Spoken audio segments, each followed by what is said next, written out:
Kod uzgoja voća i povrća često se susrećemo sa različitim izazovima i pored problema kod sadnje i ukorjenjavanja biljaka, često imamo probleme zbog bolesti i štetnika. Promjena boje na listu često nam govori da se nešto događa, ali da bi pomogli biljkama, moramo znati prepoznati šta je razlog promjene boje. Danas pričamo o jednom štetniku koji se često javlja na biljkama u ljetnom periodu.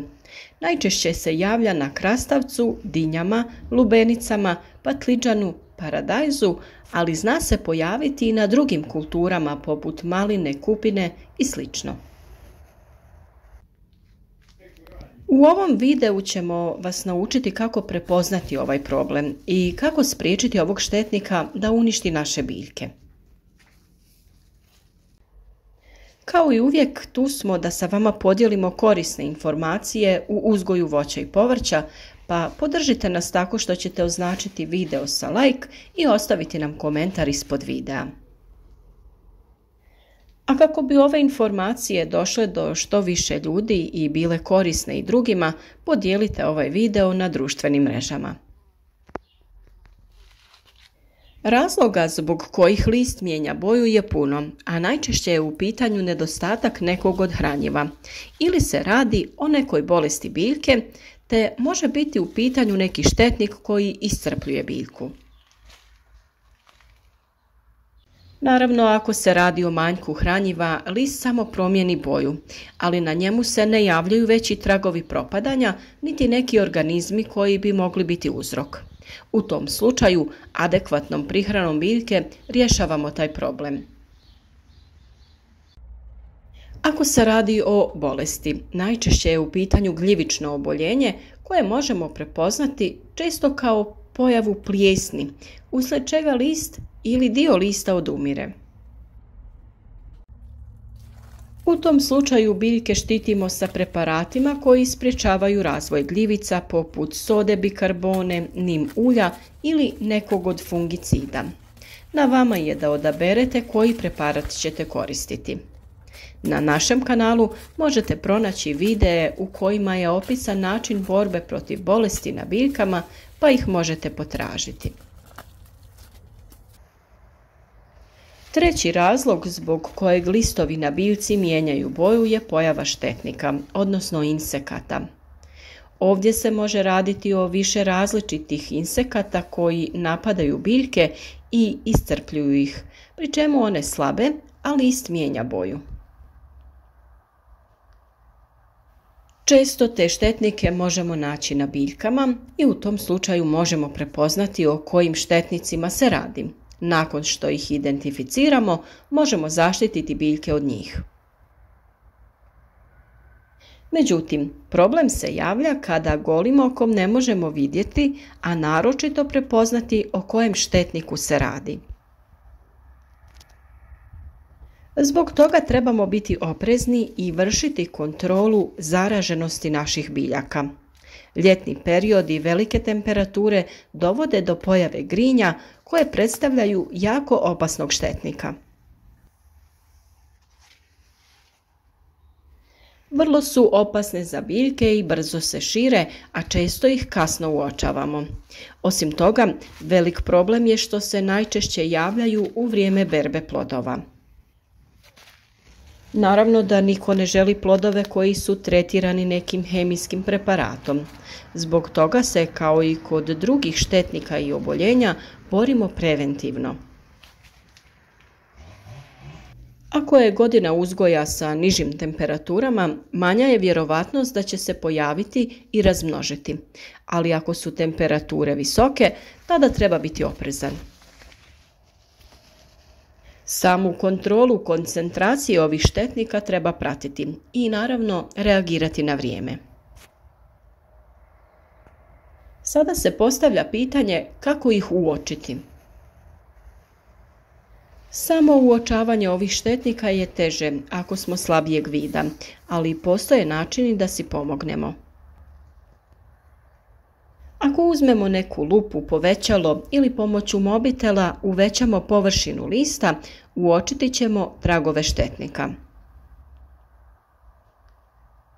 Da su listovi zaraženi grinjama također možemo primijetiti tako što prvo uočavamo jako sitnu paučinu. Ako list gledamo sa veće udaljenosti, to ne vidimo. Međutim, ako se približimo ili uvećamo, uočiti ćemo tanke niti. Isto se nažalost događa i na drugom povrću, naročito ako su biljke sađene u blizini jedna drugoj. Štetnik se vrlo brzo širi. Da bi bili sigurni o čemu se radi, treba uraditi test. To radimo jednostavno pomoću čistog bijelog papira. Izaberemo jedan sumnjivi list i testiramo da li na njemu imamo štetnika.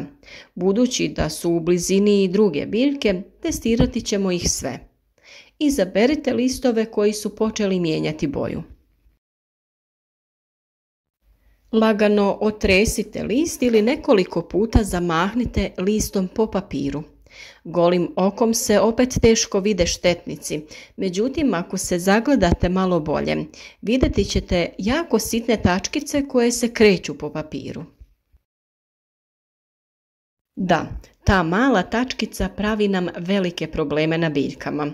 U odnosu na zrno graha, veličina grinje je jako mala, pa nije ni čudno što ih teško uočavamo. Vrlo su živahne i vjerovatno se zbog toga jako brzo šire po vrtu ili plantaži. Inače, hemijski preparati koji se koriste za suzbijanje grinja nazivaju se akaricidi.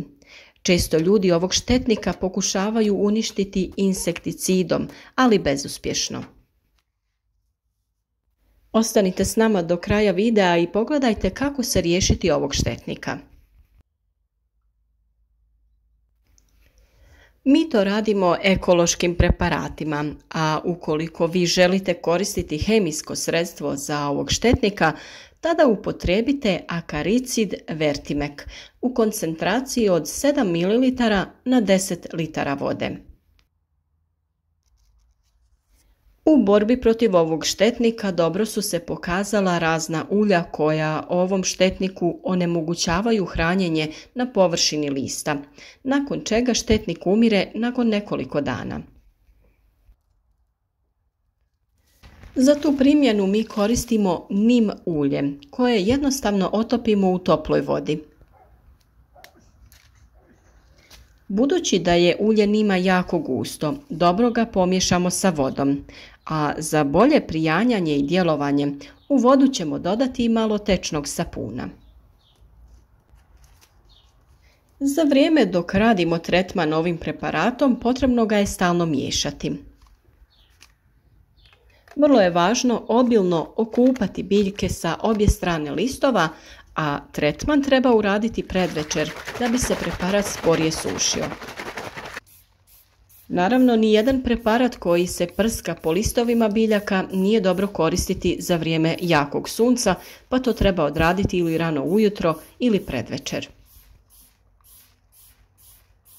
Već sljedeći dan možemo uočiti promjene na listovima, a nakon nekoliko dana i novi list će nastaviti sa rastom, a biljka sa daljnjim razvojem.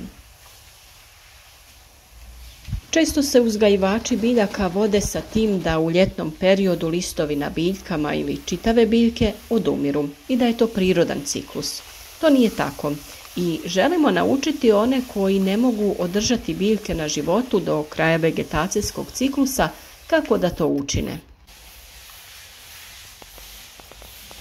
Kraj vegetacijskog ciklusa najčešće dolazi sa padom temperatura, ali većina biljaka i nakon berbe treba da i dalje daje plodove.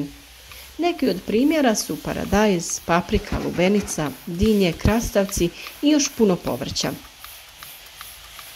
Upravo zbog toga ne trebamo rano odustajati od naših biljaka, već trebamo pomoći im da se izbore sa štetnicima i bolestima, a one će nam se odužiti ukusnim plodovima. Ipak tek smo na pola ljeta i naše biljke treba da budu u najboljoj kondiciji za davanje plodova. Zaštitimo ih od štetnika i bolesti i produžimo sezonu berbe. Zahvaljujemo se svim vjernim pratiteljima kanala koji nas podržavaju u našoj misiji i koji su u stvari dio tima, koji za cilj ima prenijeti znanje o uzgoju voća i povrća na što više ljudi, da bi se čovjek vratio prirodi tamo gdje i pripada.